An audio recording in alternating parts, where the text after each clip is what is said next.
Hi there, my name is Laura, and welcome to the Rider Position Fix-It show on the Jumping Instructors Network. Today we're going to be discussing rider position topics and share ideas and exercises to help you and or your riders. Stay tuned because our special guest today, Robert Robold, has some excellent training exercises that I think you're going to love. So our guest today is Robert Robold. Thank you so much, Robert, for being here with us. You're welcome. Thanks for having me. Robert is a USEF judge, hunter breeding, equitation, and jumper judge, and he's an 11-time national champion and winner of 10 Silver Stirrup Awards. Thank you so much for being here. Really appreciate it, Robert.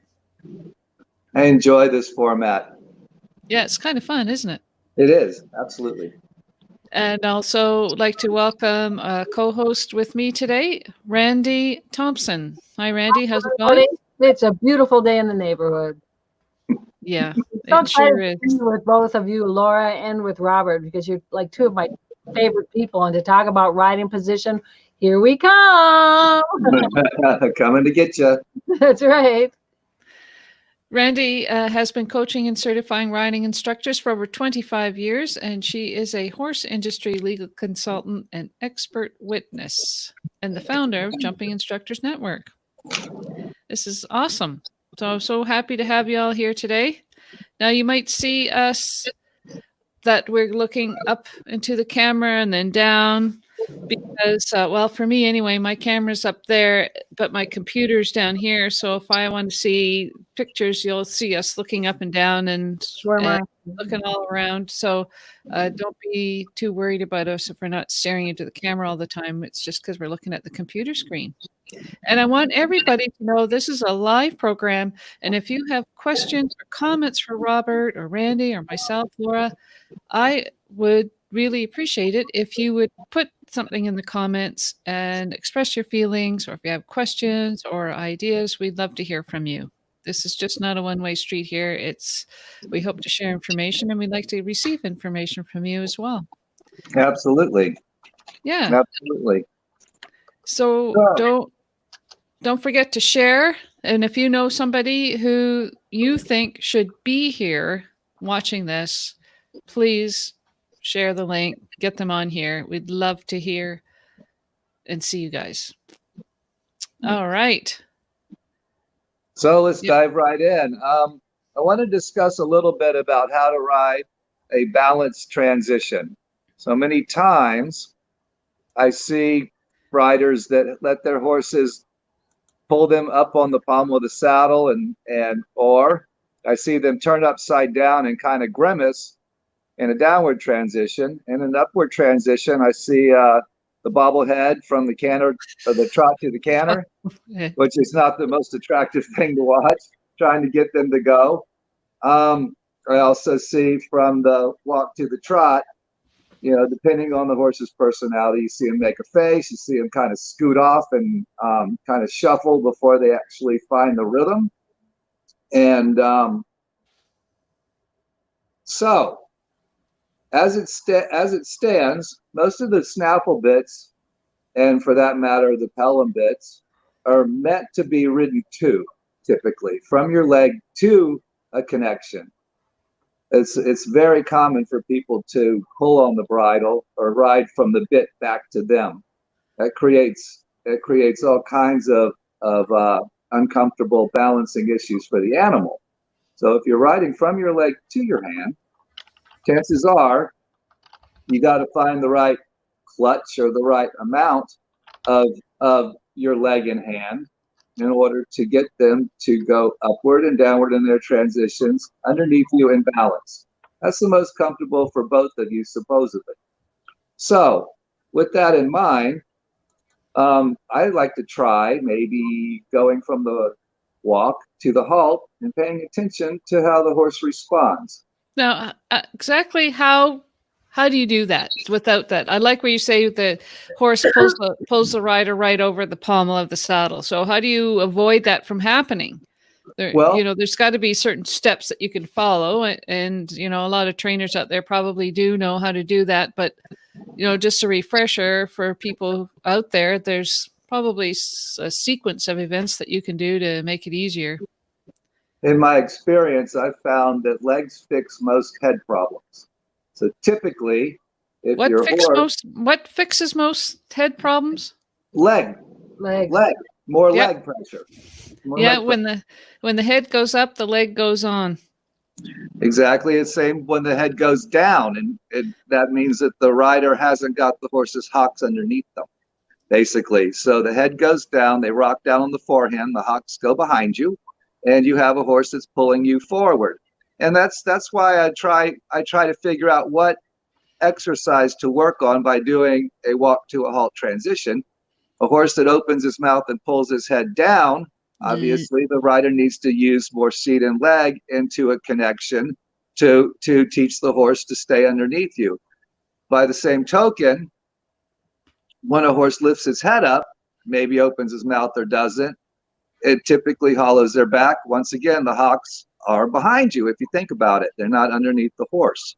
So working with that transition, I kind of evaluate how much of what we need to try and do to get the horse to come down in balance, or up in balance for that matter.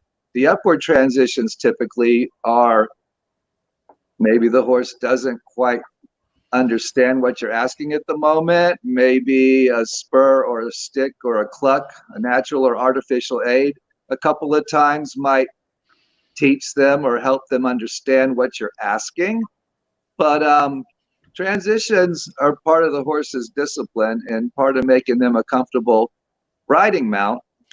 So it's not only the quality of the transition, which is important, but also how respectful the horse is of your leg aids, right? Right. We've all seen them in the ring. They got the legs on and the horse is just kind of dragging its feet. But so it's the crispness. I forget what it's called right now. Like they're dead to the leg.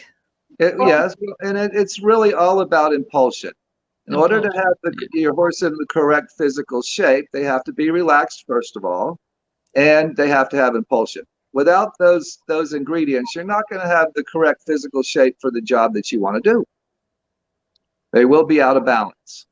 When you are judging your equitation and or hunter classes, do you watch the transitions to see how they're being done? And if they're not respectful, do you kind of put the little asterisks beside them somewhere?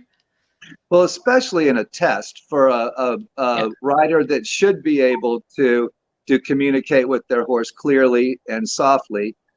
A halt at the end of a line of jumps to see if they rip their horses, they float their horse's teeth, or we've seen that. Or the horse might ignore them and just pull them past the point of where their designated halt spot is or stop spot. Another one would be a rollback. A horse not responding well in balance cannot turn well. They lose the back end, they lose their step and end up with a chip. It all goes back to balance, and working with these transitions will help in other aspects of your riding, whether it be flat work, courses, or even pleasure riding out in the field. You want to have control, you want your horse to be responsive, and you want them to stay in balance underneath you, especially on uneven terrain. They are four-wheel drive, however. Being on the front end can be problematic in a place that has a lot of pits or dips. You'll find that your horse trips less when he's underneath himself and engaged from behind. Yeah. So Randy, you're flipping the things around here. What's going on? All of a sudden, I have this big picture. Explain this button in the background. So I'm sorry, was there a question or comment that came up? Yeah, there was, and I'll just show it to you just a second. This person said, Christy, downward trend. Thank you very much, Christy Gates, for putting a comment in. Downward transitions, great subject. Yeah.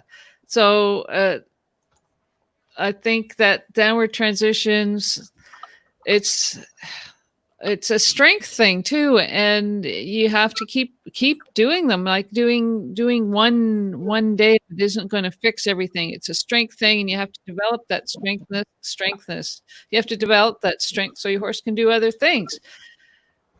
And I like to say a quiet whoa as I ask them to do it in training.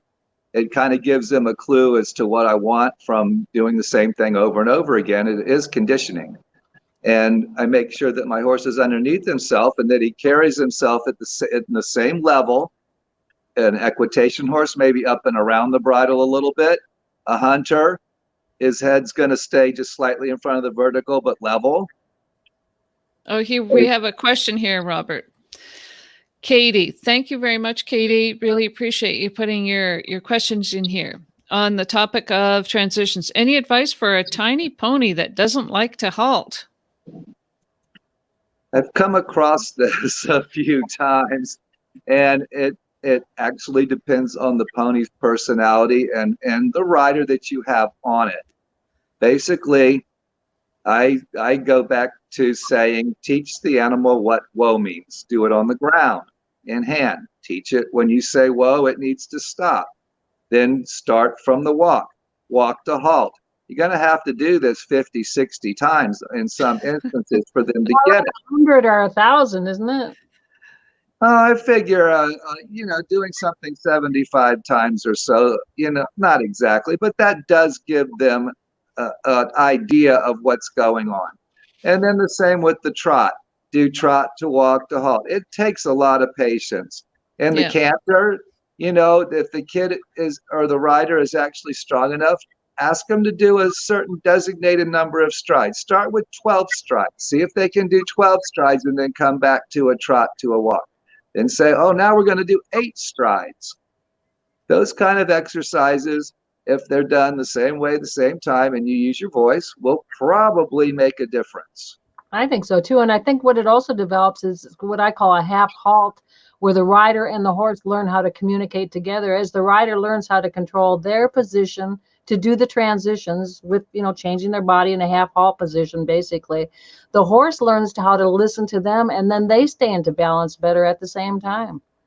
Well, if this little pony is simply just rooting the reins out of the rider's hand and continuing on, maybe some sort of an overcheck, a humane overcheck, maybe a teeny bit more bit, so that it has a little bit of bite when the kid actually pulls, they get a little bit of a response.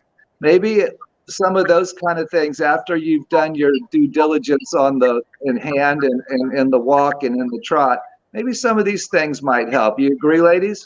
Yes. Yeah, definitely. But I think too that one of the key things this person said was a tiny pony. So when I think it's a tiny pony, I think of a tiny rider who maybe doesn't have the strength. So I like your idea of putting in maybe something that to help this rider as well. I'll get on a little pony. You'll get on a little pony. Don't kid yourself. I want to see a picture of that.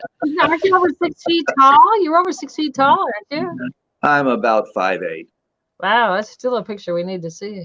It's not pretty, but if it's necessary, another thing that can help is driving. If you have any experience at all with driving or using 2 lunge lines, that will help. That will help a bunch. If you don't feel like it's humane for you to get on the pony and it's too much for the little kid, maybe try a little driving. I agree. Yeah, that's good too. Now so could you link a proper transition with your going over fences? How do those two link together? Well, you're going to find that in the hunters it's more relaxed, but in the equitation it's pretty important. You want to see the horse walk in and do a definite transition into a nice forward pace and start the course, and then at the very end, you don't want to see that, you know, the rider just kind of shuffle up. You actually want to see them do a nice transition. A lot of them aren't asked to do it, but they will do a sitting trot into the ring and step into the canter. So you don't want them to pick up one step of canter and then fall back into the trot or something like that. You want them underneath you so that when you engage the hindquarters, they step into a forward rhythm and they're in your hand from your leg. As I said in past talks, that I like a horse a half a peg in front of my leg and at my hand, no matter what his discipline is. So with that in mind, if they're a half a peg in front of your leg, you ask from a trot to a canter, they should step right into it and be ready to respond to how much you're asking them to give.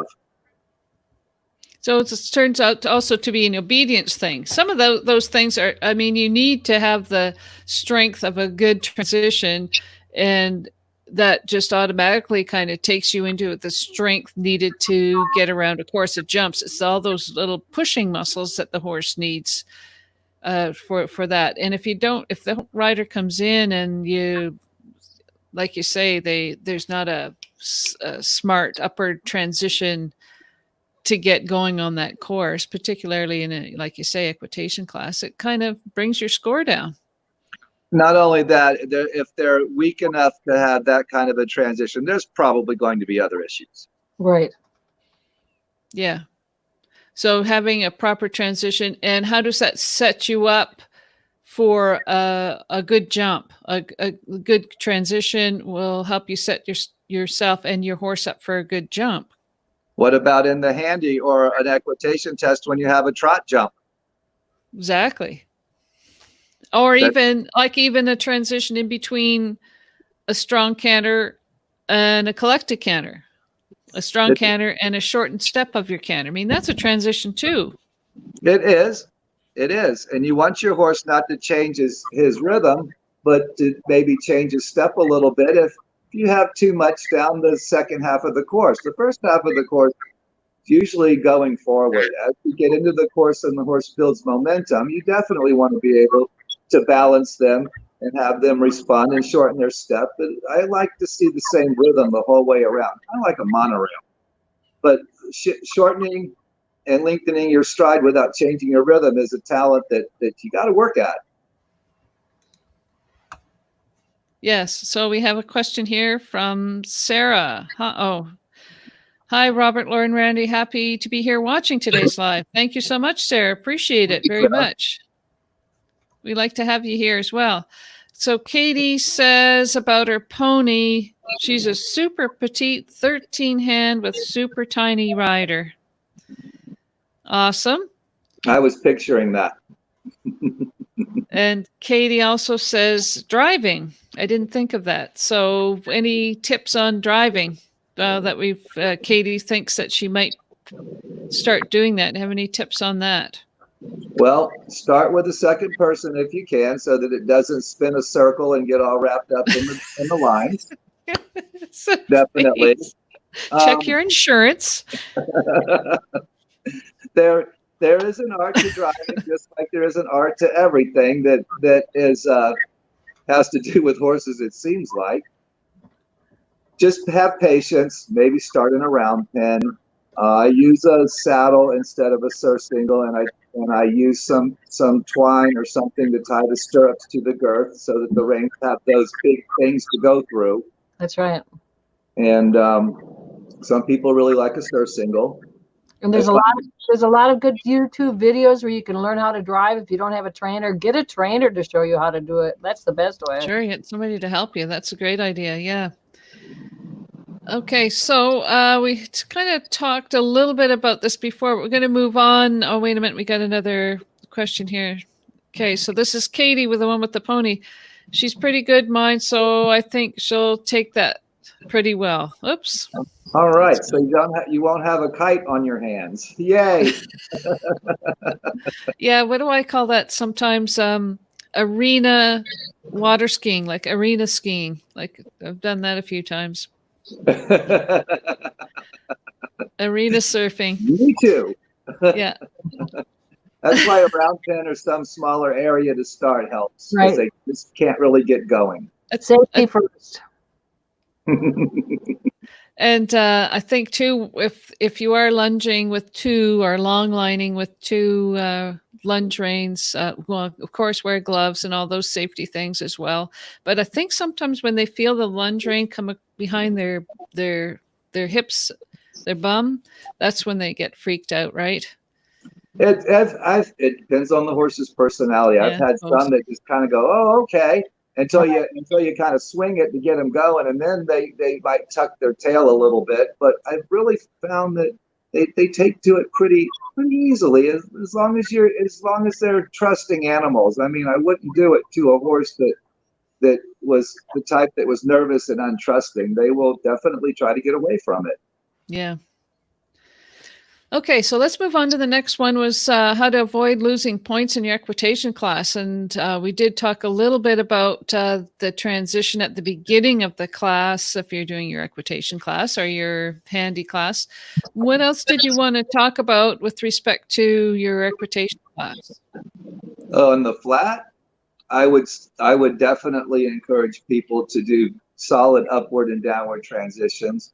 I would definitely, the most common test that you see is a sitting trot.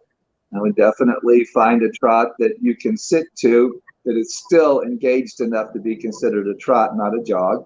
And you might have to start with a jog to find that happy place. But some horses are obviously easier to sit on than others. So have to pick that sitting trot that your body can absorb the motion of the best. And that's what I try to get the riders to picture, having your lower back where your belt loops are relaxed so that your body can actually absorb the movement of the horse, as opposed to trying to follow it or use your seat to actively stay with it. Presents a much more relaxed picture. So, well, now that you're on the sitting trot here, what about, we see a lot of people coming into their equitation class or even their equitation over fences class in the sitting trot. So what's your feeling about that? Only do it if you can do it well, just like with anything else. Don't take risks that you're not going to be able to show yourself in a good light. Yeah, definitely. Yeah. If you can't sit a good trot, or your horse evades you, or tries or doesn't understand, or gets anticipatory to pick up the canter when they feel you sit, don't do it.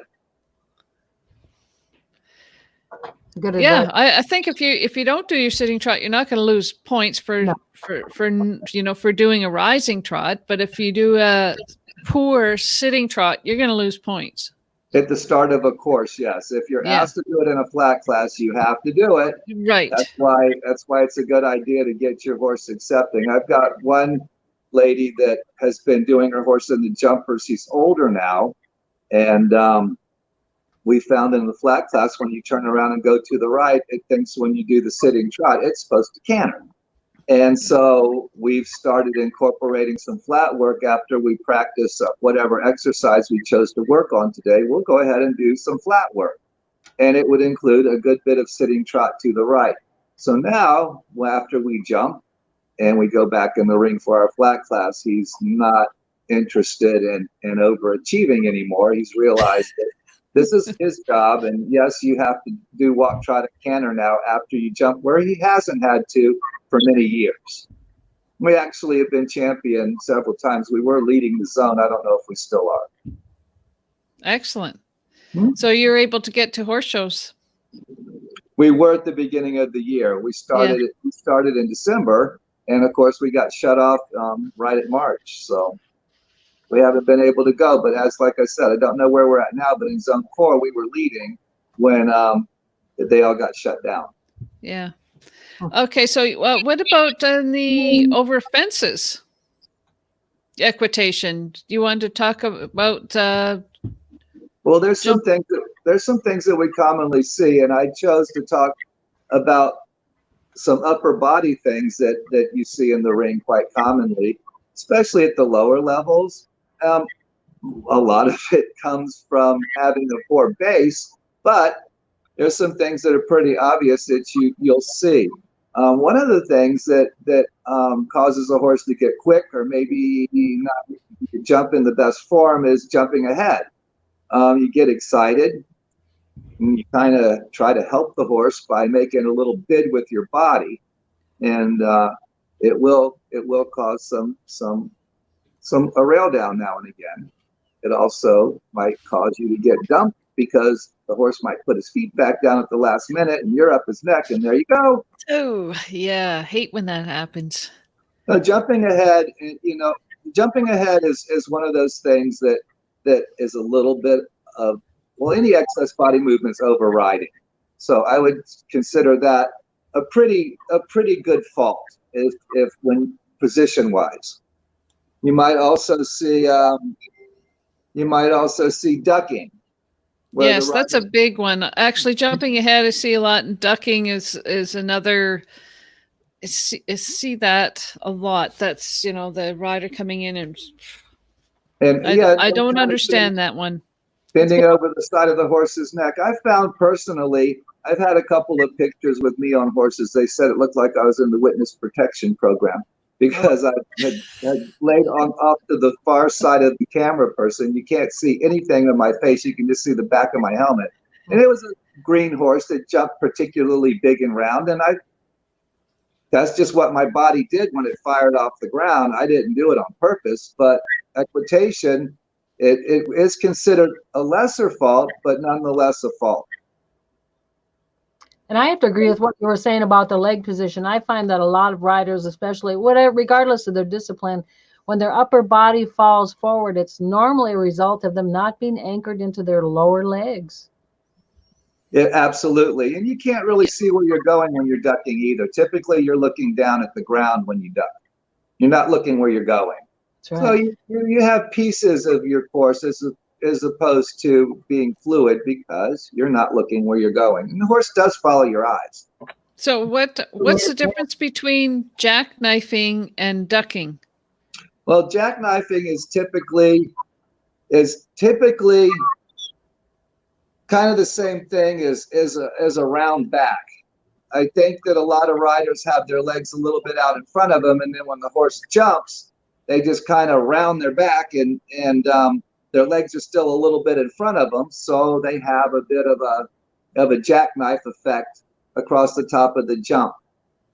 Once again, that's something that will interrupt your horse's form, probably less than anything else, but it probably will interrupt their form. Perching's another one that usually comes from a lower leg swinging back. You end up perching's like when they're pinching with their knees, their lower leg swings back and their upper body kind of tips forward. A bunch. So like there's seats over top of the pommel. Right. Yeah, we've seen a lot of those, haven't we, Randy? That's for sure. And people call it laying on the neck. And the elbows below the neck. Yeah. You don't have the room like a helmet. They're all kind of like a domino effect. If you have the weight down into your foot, into your heel, into your foot, secure lower leg, that's going to get your base. And everybody what was it? Was it you that said it, Robert? Or maybe it was Patty? Let the horse come up to meet you. Don't go down and. Absolutely. I say let the horse tell you how much to bend over. If you have a relaxed hip, not a waist, a relaxed hip, and you're staying in the middle of your horse, when they pet the ground and come up to you, if you have a good feel and a good base, the horse will tell you how much to bend over. If it's a little bit of a deep jump, it's not going to bend you over as much as a longer jump, obviously. So the horse has to cover more ground. I think another thing that you see, even with a good leg position, sometimes is a rider with a sway back, and that kind of tells me that rider's probably kind of weak and kind of trying too hard to really arch their back and stay on top of you. Once again, you'll usually find other issues with a rider that you see really jumping with a sway back, not necessarily their legs going everywhere, but they're just going to be weak and not really feeling or communicating with the horse. They're just kind of up there, and they're Like just mechanical. posing. They're Yeah, kind of they're posing. mechanical. They're not feeling anything. And what is it that you say, Randy? Like they don't have the spring in their Right. heels and knees. If they don't have if they're not anchored into their lower leg, they don't have the ability to be springy in their riding position. And if they're not springy in their ankles, their hips, and their knees, they get sprung out of the saddle. They get bounced right out because they don't have spring to stay with the horse. Yeah. So what are some things that you can do? What are some exercises that people can do with their riders or with themselves if they are jackknifing, ducking, swinging, standing, getting ahead? Any excess body movement or anything quick, I consider overriding, period. I think, and there's one that we haven't covered yet before we get to that, I think is really important, is a rider that gets left back behind the motion. That's funny. You don't see that as much as you used to. Maybe in the like the novice divisions, Well, it happens, and usually, and I consider that a pretty big loss of position, and I think that it's probably one of the most serious things you can do, getting your body left back. It can cause all kinds of problems for the horse. And typically they hollow their back, they drop a leg, a lot of times a hind leg, and so rails come down. Kind of one of the biggies is putting left back.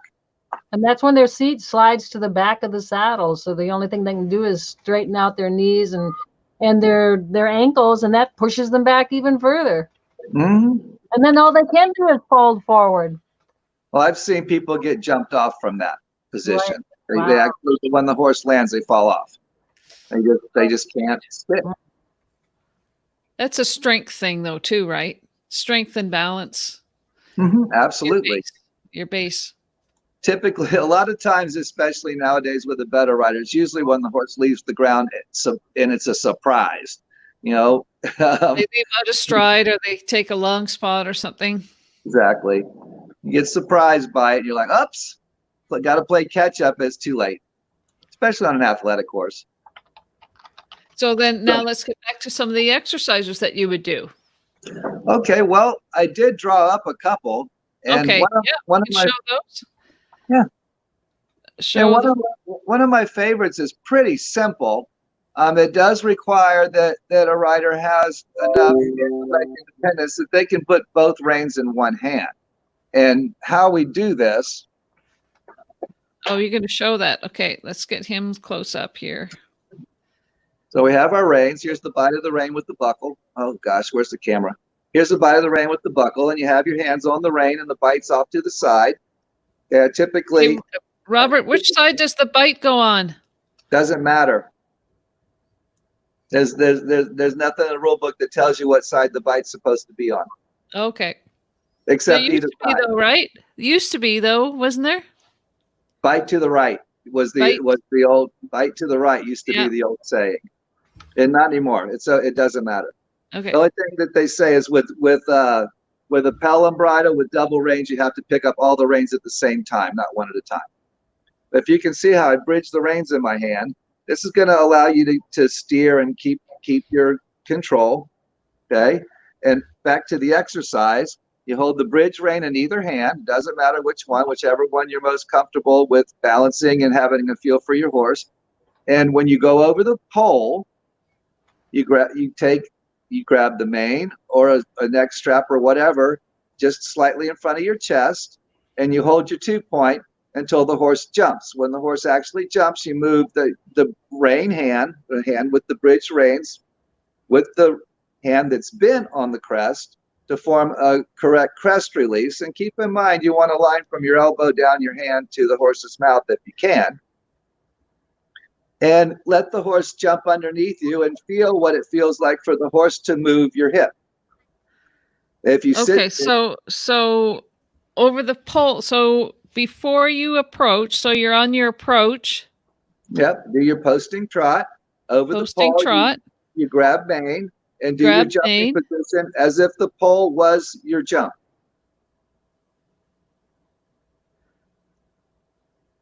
grab mane over the pole. as if the pole was your jump. Yeah. Okay. And then you still have control because the reins are bridged, and you sit still. And then when the horse actually goes over the jump, you simply just move the reins, the rein hand, the hand with the reins in it, to match your other one, and then let the horse jump underneath you. You're already in your jumping position, so you shouldn't have to do anything else. Right. So it's a simple, easy following the horse, learning how to feel the horse jump underneath you exercise. Exactly. And you always have to have a focal point. On the second exercise, you can see where your focal point is actually your second jump. Okay, so let's go to that one. Just one moment, please. Exercise 2. So how do we set this up? Same way. If you're trotting in, I use a 16-foot pole. If you're cantering in, I use an 18-foot pole. And either one of those situations depends on the rider's level. I always start trotting in first. Trot in. Yep. Or yep, if it's 16 foot. If it's 18 foot, you would canter in. Pretend like the pole is your jump, right? Yeah, pole.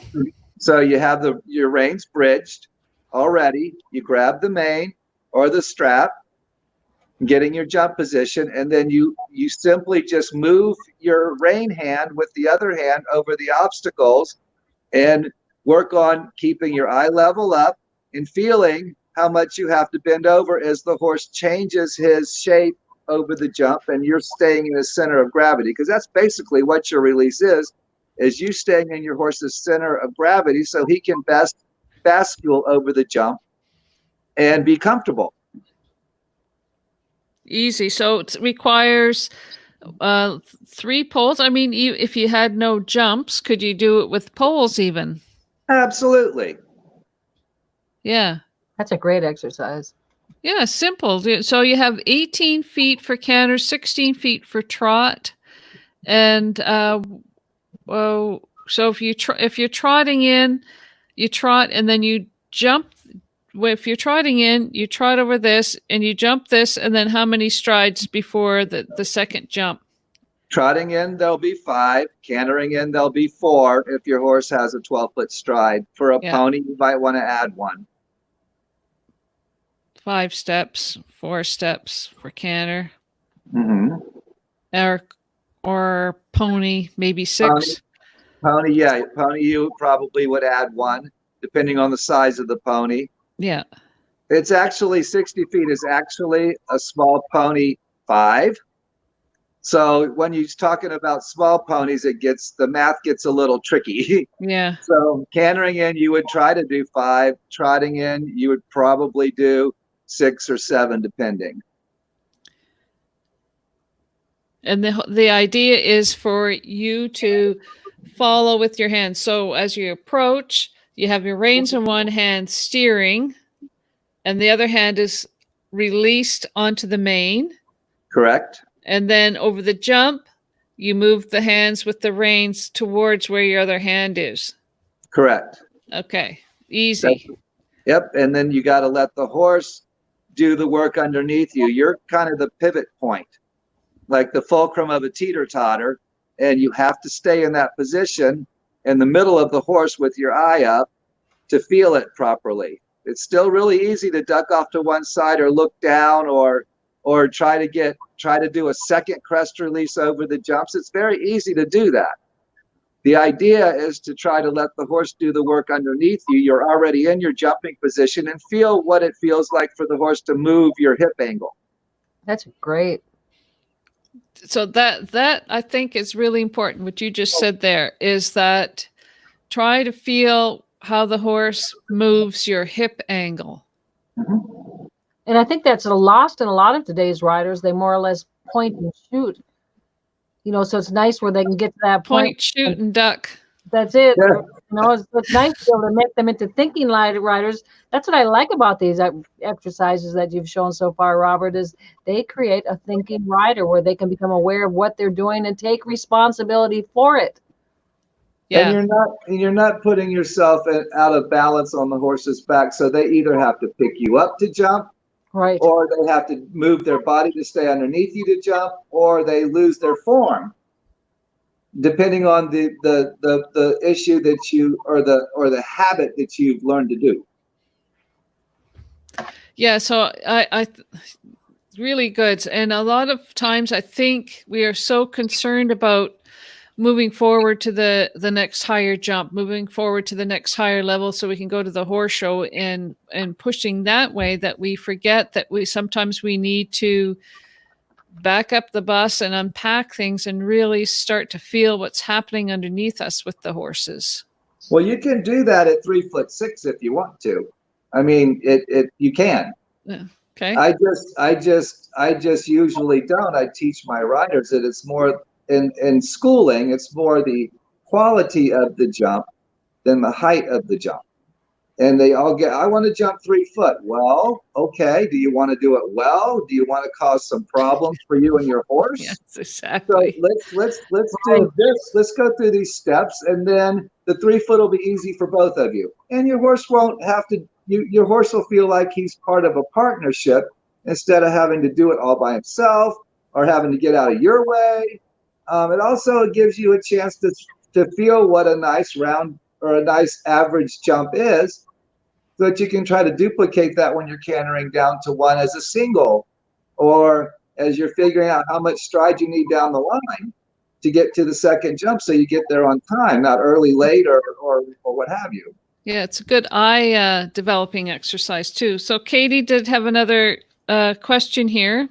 Thank you, Katie, for your questions. If anybody else has questions, we'd be happy to answer them. So maybe before this, have them practice the canter and get into their 2-point position as like a warming up exercise, I guess, or prior to. Well, yeah, we've actually, we haven't talked about an entire riding program. There's a lot of steps you have to take in order to get to this point, of course. Yes, yeah. And all of my riders spend a lot of time in the 2-point because that's the best way to develop a good leg. You can't have your leg in the right place and be able to maintain a 2-point. And that brings up another interesting thing too, Robert, is most of the international riding schools, exactly what you were saying, the first 5 minutes of their rides, they require their riders to ride in 2-point position doing a stretchy type of exercise. Mm-hmm. So the rider stays in 2-point that first 5 minutes. Mm-hmm. With or without stirrups? Most of them are with, but the more advanced ones, I'll bet they are doing it without stirrups. I hadn't thought about that, but those big strided horses, who wants to ride those, right, without stirrups? Well, if you want to have a very educated leg and you want to have the right inner thigh control, you'll do it on a big strided horse too if you need it. I agree. Completely. And so our next topic here, Robert, is finding that sweet spot, your jumping position. Is that these exercises here that you were just talking about, or you have other? Yeah. Exactly. Learning to be soft and letting the horse do the work under you and not be invasive or intrusive or encourage poor jumping form. Those are exactly what those exercises are for, getting you in that sweet spot or the center of the horse's gravity. It's what it's all about. Really good exercises. Okay, so whoops, wrong button. Let me help. No. Please don't. Yeah, okay, so, oopsie. I wanted that here. So you wanted that there. Yeah. Yeah. So when you're doing this one, you chose a 4-stride line. Is there a reason why you picked the 4-stride line, the 60 feet? For the size of the ring that I commonly work with, that's probably what I'm going to get away with. Yeah. It can be any number of strides. I think any less than that, it kind of can get the horse a little more excitable. I think that 4 to 5 strides is probably something that the horse will breathe and relax in between. And it gives the rider time if they have a problem over the first one to recoup, which hopefully they don't. Hopefully they land in their heel and they're sitting in the middle, and it feels just like another canter step when they get to cantering. Trotting's obviously a little harder, but I do like using a 60-foot line, and it's like I said, it'll work for the ponies too, just by adding or taking away a stride, depending on what pony it is. And that's been an easy number. Once you get to like 72 feet or so for a 5-stride, adjust it for a small pony. So if I have a group that has different sized animals, that's why I picked that, because some people teach 3 or 4 kids together after school before the sun goes down during daylight savings or during standard time. And it gives you an opportunity to not have to move the jumps as much. Okay, excellent. And then for the other one here, let me just go back to the other one. The first one, this is step 1. How do you know when they are ready to go from step 1, which is 1 jump, to the next jump? And what can people, or what should be people watching out for to improve? Let's say they don't feel it, or they can't manage their hands properly. What should they be feeling if things are going well? Oh, you'll know if it feels right, and you won't have excess body movement. And it'll all come down to your flat work and your base of support. Also comes down to being able to not move, which so many people can't do. They always want to seem to help. Right. And it's overriding, it gets in the horse's way. It's not a good idea. That encourages you to sit still and feel the horse. Still and feel the horse. So that you learn feel, and you can't teach feel. It's so hard to teach feel. That has to come from experience. Some people have a harder time with it than others, obviously. Like I said, some people have trouble telling what diagonal they're on, and the same person can pick up their lead and never miss it and know exactly what lead they're on, and then vice versa. It's funny how it works. I've seen both sides of the table, and a lot of times it's one or the other. They can't find their diagonal. They can have no trouble cantering. So there's consistencies, and when you teach a lot of people that you see something like that, a lot of people probably wouldn't pick up on. A lot of people that can't find their diagonals have no trouble with their leads. It's funny. I wonder why that is. Is it Yep. moved your body a different way, I guess. And again, if anybody has any questions or comments, we'd be happy to take your comments or questions here live. And getting back to these exercises here, I mean, that's one exercise that here I am looking at it. I was looking at my computer, but not with you. So here's one simple exercise that you showed us, right? You can use this in different ways as well. You can stay in your 2-point and ride in your 2-point to help develop that base.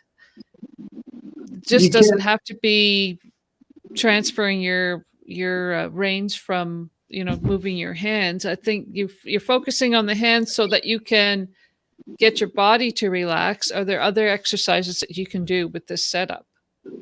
If your horse is quiet and will tolerate this and doesn't need the connections, you can use both hands and not bridge your reins. I just usually let the riders bridge their reins in case the animal decides to get a little quick or is a little unsure, especially at first, of what the exercise is. A good made horse, you can do a 2-point and not touch their face, and they'll just do their job. I think that by bridging the reins and doing that helps with the timing, though. But simply feeling the jump, you don't have to. Helps with your timing, with your body, you mean? Yeah, it helps you with learning the timing of the horse leaving the ground and making you aware that, just your hand moves, your body doesn't. It's already where it's supposed to be. Yeah. That's a really big one. You see a lot of riders do the ducking thing. And do you think that they started ducking because they see some of the top riders on the big horses that jump so round that they're trying to emulate what they see in the top shows? I don't know that. I don't know the answer to that. I know that I would duck on certain horses because of their jumping style, and others that I wouldn't. I never tried to. When I was growing up, I never tried to emulate anybody, or I liked the jumpers and the hunters. I wasn't a big fan of the equitation when I was a kid. And so I never really paid attention to the rider's position enough to try to emulate that. But I sure enough like to get on a really good jumping horse and see what it felt like when they come off the ground and they crack their back. And sometimes, like I said, you get a little excited and just kind of go with it, and it puts you off to one side, or, you'll round your back. Hopefully you don't get left. Yeah, well, that's one thing that, like you say, you almost had to do it because the horse was jumping so great. But is there a reason that the short stirrups riders are doing it? That's my question, I guess. I would say from all the other shows that we've all been to and stuff, that a lot of riders do mimic what they see in other riders, whether it's a certain color bridle or the saddle of the year, right? Or the bits, or the nose bands. Because I've seen trainers that are teaching their riders to fold over that much. So somewhere along the line, I think what it is we don't really have an instructor training program in the United States where we can show instructors techniques that work. Except at big clinics, which are sometimes far away and hard to get to. Yeah, exactly. And these type of formats are great. I think you're reaching a lot more people than these big clinics do. Even if they're televised or streamed, I still think you're reaching more people with this type of a program. Okay, we have a comment here from Patricia. Thank you, Patricia, Pat, for putting in this comment. I think ducking comes from flaws in the basic position. As Robert said, it's hard to sit still unless you're balanced right over your leg. Oh, right. I see what you're saying now. Yeah, they have to do that. The same reason why you had to do it over a horse that cracks its back. A not so accomplished rider would have to do it for the same reason that you would do it, just to stay with the horse. Well, it's like I said, we skipped all the basic flat work that gets you to this point to do this exercise in this conversation. Yeah. We skipped all of that. Yeah. You have years and years and years of work. You have to have a good base of support, and your hands have to be independent of your leg in order for you to even consider doing this. A rider that doesn't have a very strong base might do every single one of these upper body position things that we discussed in one course. So it's not always that they always duck to one side, or they always sway their back, or they always get left. There's several of these things can happen in one course. So we skipped all the conversation about the basic flat work and everything that comes up to being able to do an exercise like this well, and have it be the most benefit to the rider. Excellent. So, Randy, do you have anything else you'd like to say? I think we are 6 minutes left here. So, and if people have comments, we'd love to hear your comments or questions. Thank you for everybody who's commented so far. And if you do have any more questions or comments, we'd love to hear them and see them here. So what I find is interesting is all the people that we've talked to is how important everybody feels that having a solid foundation with the rider's lower leg is what makes the difference for just about every fault in the rider's riding position, right? Well, that's the first thing that Robert said was that it comes from your lower leg, your base. That's right. Yeah, for sure. What I consider the base is from the waist down. That's what I consider the base. Yes. From the waist down. Awesome.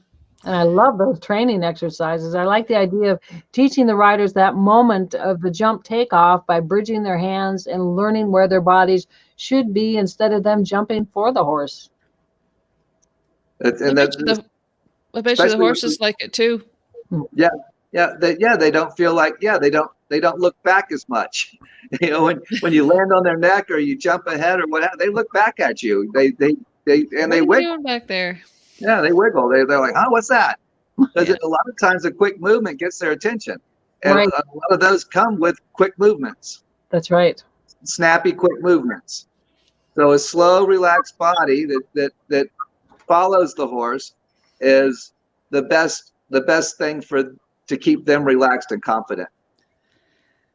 Michael says, hi, exercises for not getting ahead and not getting left behind to go with the motion. Thank you so much. You're welcome very much. Appreciate your comment. Yeah, excellent. So, Randy, would you like to, thank you so much, Robert. These are really great exercises, great talking. I mean, we could go on for hours and hours and hours, I'm sure. But Randy, you want to talk about what's happening on Friday? On Friday, we have the Jumping Instructors live show, of which Robert's been a guest. Yay!